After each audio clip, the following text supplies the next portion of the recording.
నమస్తే, welcome to I news. Pakistan అంతర్జాతీయ airlines మరోసారి అంతర్జాతీయ వార్తల్లో సంచలనంగా నిలిచింది. కానీ ఈసారి రికార్డులు బ్రేక్ చేసే ప్రయాణాలతో కాదు, కఠినమైన ప్రశ్నలకు తావిచ్చే ఒక వింత కారణంతో. కెనడాలోని టొరంటోకు వెళ్లిన ఒక పిఐఏ విమానం మొత్తం సిబ్బంది అక్కడ అధికారులకు లొంగిపోయి శరణు కోరారనే ఒక బాంబు లాంటి వార్త సోషల్ మీడియాలో దావనంలా వ్యాపించింది. ఈ వార్తతో పాకిస్తాన్ లో ఒక్కసారిగా హడావిడి మొదలైంది. పిఐఏ ఈ వార్తను పూర్తిగా ఖండించినప్పటికీ టొరంటోలో ఎయిర్లైన్ సిబ్బంది మిస్సింగ్ అవ్వడం అనేది సరికొత్త విషయం కాదు అనే కఠిన సత్యం ఇప్పుడు బయటపడింది. పాకిస్తాన్ జాతీయ విమాన సంస్థ సిబ్బందికి తమ దేశం కంటే కెనడా ఎందుకు ఇంత ఆకర్షణీయంగా మారింది? దానికి పాకిస్తాన్ ఆర్థిక దుస్థితికి ఉన్న సంబంధం ఏంటి? అమ్మకానికి సిద్ధంగా ఉన్న పిఐఏపై ఈ సంఘటనల ప్రభావం ఎంత? పూర్తి వివరాలు ఈ ఎక్స్క్లూజివ్ రిపోర్ట్ లో చూద్దాం.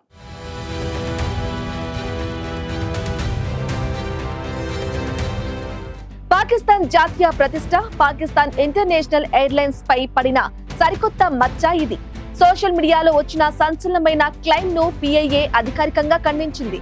విమానం సిబ్బంది మొత్తం ఎక్కడికి మిస్ కాలేదని, ఈ వార్త కేవలం పాకిస్తాన్ ఇమేజ్ ను దెబ్బతీయడానికి శత్రులు సృష్టించిన తప్పుడు ప్రచారమని పిఐఏ ప్రతినిధి అబ్దుల్లా హఫీజ్ ఖాన్ స్పష్టం చేశారు. అయితే ఈ ఖండన వెనక ఒక అసౌకర్యమైన నిజం దాగి ఉంది. మొత్తం సిబ్బంది పోయిన వార్త అబద్ధమే కావచ్చు, కానీ వ్యక్తిగత సిబ్బంది టొరంటోలో మాయమవడం మాత్రం ఖచ్చితమైన వాస్తవం. మార్చి 2024లో 47 ఏళ్ల స్టూవార్డ్ మిస్సింగ్, ఫిబ్రవరి 2024లో తిరిగి రావాల్సిన ఫ్లైట్ కు రిపోర్టు చేయకపోవటం వంటి అనేక కేసులు నమోదయ్యాయి. ఇక 2024లోనే కనీసం 12 మంది పిఐఏ ఉద్యోగులు విదేశీ డ్యూటీల సమయంలో మిస్ అయ్యారు. పిఐఏ కూడా ఈ సంఘటనలు జరిగాయని ఒప్పుకుంటున్నా వీటిని కేవలం వ్యక్తిగత సంబంధం లేని కేసులని చెబుతోంది. కానీ టొరంటో ఎయిర్లైన్స్ సిబ్బందికి కేవలం లేఓవర్ పాయింట్ మాత్రమే కాదు, టర్నింగ్ పాయింట్ గా ఎందుకు మారుతుంది అనే ప్రశ్నకు సమాధానం దొరకటం లేదు. ఇక నిపుణుల ప్రకారం దీనికి ప్రధాన కారణం పాకిస్తాన్ ఆర్థిక దుస్థితి, పెరుగుతున్న ద్రవ్యోల్బణం, ఉపాధి అభద్రత,